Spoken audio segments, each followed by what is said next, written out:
ഹേ സിനിഫൽസ്, അപ്പോൾ എല്ലാവർക്കും ചാനലിലേക്ക് സ്വാഗതം. ഇന്ന് കുറച്ച് സിനിമ അപ്ഡേറ്റ് ഉണ്ട്. ആദ്യത്തെ അപ്ഡേറ്റ് നമ്മുടെ പാട്രിയോട്ട് എന്ന സിനിമയുടെ ഈ കാണുന്ന സെക്കൻഡ് ലുക്ക് ഇന്നലെ റിലീസ് ചെയ്തിട്ടുണ്ടായിരുന്നു. അത്യാവശ്യം കിഡിലൻ ചേസിങ് സീൻ എന്തായാലും ഉണ്ട് സിനിമയിൽ. ഇതൊരു യഥാർത്ഥ സീൻ തന്നെയാണ്, ഒരു ക്രിയേറ്റഡ് സംഭവം ഒന്നുമല്ല. ഇതിൻ്റെ റിയൽ പോസ്റ്ററും അവർ ഇട്ടിട്ടുണ്ട്. അതാണ് ഒത്തിരി കൂടെ ഭംഗിയായിട്ട് എനിക്ക് തോന്നിയത്. ഇതിൽ ചെറിയൊരു പരിപാടികളൊക്കെ ചെയ്തിട്ടുണ്ടെങ്കിൽ പോലും ഒറിജിനൽ പിക്ക് കാണാനാണ് ഇതാണ് ഒറിജിനൽ പിക്ക്, അതാണ് ഇത്തിരി കൂടെ ഭംഗി. അപ്പോൾ അതിലെ പിന്നിലെ കഥകളൊക്കെ ഇത്തിരി ഗംഭീരം തന്നെയാണ്. കാരണം അവർ ഇട്ട എഫേർട്ടും ഇതിൽ നമ്മുടെ ലാലേട്ടനും മമ്മൂക്കി അത്യാവശ്യം എഫേർട്ട് ഇട്ടെടുത്തൊരു പടം തന്നെയാണ്. എന്തായാലും പാട്രിയോട്ട് എന്ന സിനിമയ്ക്ക് വേണ്ടി നമുക്ക് വെയിറ്റ് ചെയ്യാം. അടുത്ത അപ്ഡേറ്റ് ആട് 3 പറ്റിയാണ്. സിനിമയുടെ ട്രെയിലർ ഈ വരുന്ന ഫെബ്രുവരി അവസാനം അല്ലെങ്കിൽ മാർച്ച് ആദ്യവാരം റിലീസ് ചെയ്യുന്നതായിരിക്കും. സിനിമയുടെ ട്രെയിലർ ഏകദേശം 3 മിനിറ്റ് 40 സെക്കൻഡ് ഉണ്ട്. അത്യാവശ്യം 1 ഡ്യൂറേഷനിൽ വരുന്ന ഒരു ട്രെയിലർ തന്നെയാണ്. അപ്പോൾ കൂടുതൽ ഡീറ്റെയിൽ ആ ട്രെയിലർ തന്നെ ഉണ്ടാകും. എന്തായാലും നമുക്ക് ട്രെയിലറിന് വേണ്ടി വെയിറ്റ് ചെയ്യാം. അടുത്ത അപ്ഡേറ്റ് നമ്മുടെ സുരേഷ് ഗോപിയുടെ ഒറ്റ കൊമ്പൻ എന്ന സിനിമയുടെ അപ്ഡേറ്റ് ആണ്.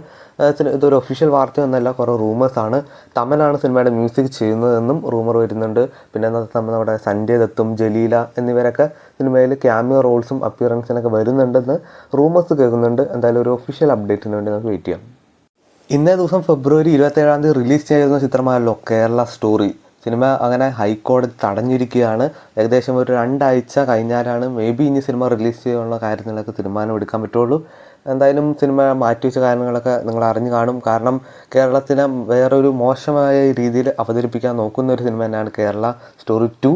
അപ്പോൾ നിങ്ങളുടെ അഭിപ്രായങ്ങളൊക്കെ ജസ്റ്റ് ഒന്ന് രേഖപ്പെടുത്താം. അടുത്ത അപ്ഡേറ്റ്, ഇന്നലെ നമ്മുടെ രശ്മിക മന്ദാനത്തിൻ്റെയും വിജയ് ദേവരകൊണ്ടേൻ്റെ കല്യാണം കഴിഞ്ഞു.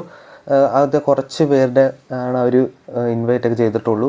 അവർ തന്നെ ഇട്ട ഒരു ഒഫീഷ്യൽ ഫോട്ടോസൊക്കെയാണ്. അപ്പോൾ എന്തായാലും രണ്ടുപേർക്കും വിഷ് ഹാപ്പി മാരീഡ് ലൈഫ്.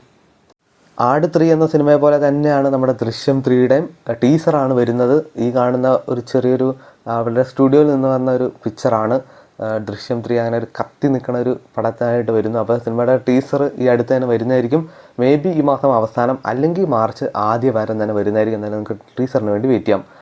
അടുത്ത ഒരു പാക്കപ്പ് ന്യൂസാണ്. നമ്മുടെ ധൂമകേതു എന്ന സജിൻ ഗോപു നായകനാവുന്ന ചിത്രം അങ്ങനെ പാക്കപ്പ് ആയിരിക്കുകയാണ്. ധനുഷിൻ്റെ 55ാമത്തെ പടമായ D55 എന്ന മൂവി ഒരു സ്പൈ ബേസ്ഡ് മൂവി ആയിരിക്കും. ഒരു സ്പൈ മൂവി എൻ്റർടൈൻമെൻറ്റ് തന്നെ ആയിരിക്കും. ആ സിനിമയ്ക്ക് നമ്മുടെ മമ്മൂക്ക ഉണ്ടല്ലോ, മമ്മൂക്ക ഏകദേശം ഒരു 4 വീക്കിൻ്റെ ഷെഡ്യൂൾ മമ്മൂക്കൊക്കെ ഉണ്ട്. വട ചെന്നൈ യൂണിവേഴ്സിൽ വരുന്ന ചിത്രമാണല്ലോ അരസൻ. സിനിമയിൽ നമ്മുടെ വട ചെന്നൈയിലെ ഏറ്റവും അത്യാവശ്യം ഫേമസ് ആയ ഗുണ, സന്തൽ എന്ന ക്യാരക്ടേഴ്സ് എല്ലാവരും വരുന്നതായിരിക്കും. അപ്പോൾ എന്തായാലും നമുക്ക് അരസൻ എന്ന സിനിമയ്ക്ക് വേണ്ടി വെയിറ്റ് ചെയ്യാം. സൂര്യ അടുത്തായിട്ട് ചെയ്യാൻ പോകുന്നത് ഒരു തെലുങ്ക് ഡയറക്ടറിൻ്റെ ഒപ്പമാണ്, പൂരി ജഗന്നാഥ്. അപ്പോൾ എന്തായാലും ഈ കൂട്ടുകെട്ടിൽ വരുന്ന ഒരു നല്ലൊരു സിനിമ തന്നെ ആവട്ടെ. റാം ചരണിൻ്റെ പെഡ്ഡി എന്ന ചിത്രത്തിൻ്റെ 2ാം സിംഗിൾ ഈ വരുന്ന മാർച്ച് 2 വരുന്നതായിരിക്കും. റായ് റായ് റാറ എന്ന സോങ്ങാണ് വരുന്നത്. അപ്പോൾ ഇതുപോലത്തെ OTT വാർത്തകളും സിനിമ വാർത്തകളൊക്കെ അറിയാൻ വേണ്ടി ചാനൽ സബ്സ്ക്രൈബ് ചെയ്യുക, കൂടെ സപ്പോർട്ട് ചെയ്യുക.